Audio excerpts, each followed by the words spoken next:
A ira é pecado? Como o cristão deve lidar com a raiva segundo a Bíblia?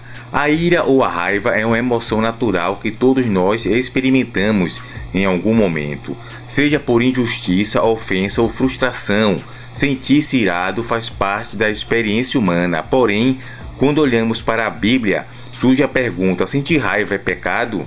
O que Deus espera de nós quando estamos diante desta emoção tão intensa?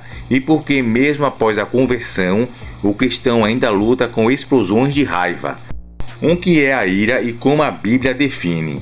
A ira é descrita como uma emoção forte, frequentemente acompanhada por indignação, frustração ou desejo de reagir a uma situação que percebemos como injusta ou errada.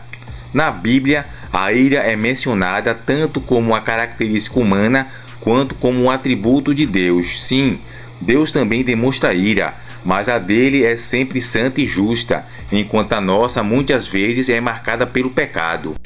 Em Efésios capítulo 4, versículo 26, nos traz uma instrução importante: irai-vos e não pequeis, não se põe o sol sobre vossa ira. Aqui o apóstolo Paulo reconhece que sentir raiva não é em si um pecado. A emoção em si é neutra, porém o que fazemos com ela pode nos levar ao pecado. Em outras palavras, a raiva deve ser controlada e resolvida rapidamente para não gerar consequências negativas. Porém, quando a ira se torna pecado? A raiva se torna pecado quando, número 1, é descontrolada e causa danos aos outros. Explosões de raiva, gritos, agressões verbais ou físicas são atitudes que ferem a pessoa e desagradam a Deus. Provérbios capítulo 29, versículo 11 diz: o tolo dá vazão à sua ira, mas o sábio domina-se, ou seja, domínio próprio. Segundo, quando a raiva nos leva a guardar rancor. Manter a raiva no coração alimentando mágoa e ressentimentos é perigoso. Isso pode nos afastar de Deus e dos outros. Em Hebreus capítulo 12, versículo 15, nos adverte sobre o perigo de permitir que a raiz da amargura cresça em nós.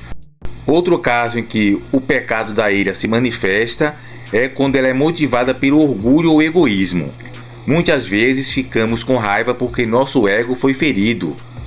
Como Tiago capítulo 1, versículo 19 e 20 ensina: sejam todos prontos para ouvir e tardios para falar e para irar-se, pois a ira do homem não produz a justiça de Deus. A ira humana, quando baseada em nossos desejos egoístas, nunca resulta em algo bom. Então, por que os cristãos